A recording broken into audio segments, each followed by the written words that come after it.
కర్నూలు జిల్లా హోళగుంద మండల కేంద్రంలో స్వాతంత్ర భారత తొలి హోంమంత్రి సర్దార్ వల్లభాయ్ పటేల్ 150వ జయంతిని పురస్కరించుకుని జాతీయ ఐక్యతా దినోత్సవం నిర్వహించారు. ఎస్ఐ దిలీప్ కుమార్ కురజాల ఆధ్వర్యంలో పోలీస్ స్టేషన్లో చెట్లు నాటే కార్యక్రమం చేపట్టారు. ఈ కార్యక్రమంలో పంచాయతీ కార్యదర్శి రాజశేఖర్ గౌడ్, యువ నాయకులు పాల్గొన్నారు.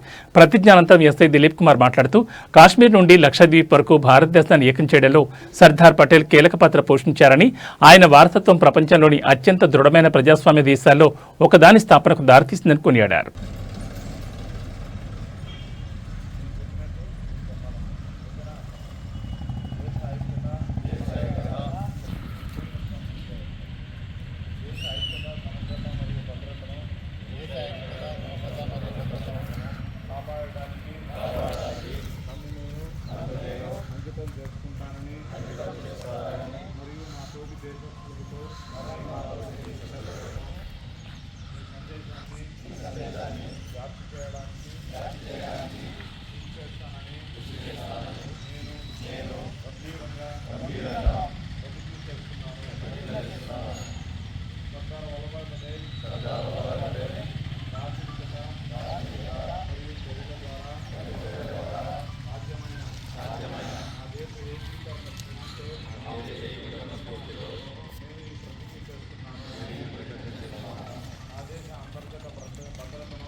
ఈరోజు సర్దార్ వల్లభాయ్ పటేల్ మొట్టమొదటి హోంమంత్రి, భారత స్వాతంత్రం వచ్చిన తర్వాత మొట్టమొదటి హోంమంత్రి కావున ఆయన అప్పట్లో సుమారు 500 పైచిలకు సంస్థానాలని భారతదేశంలో విలీనం చేశారు.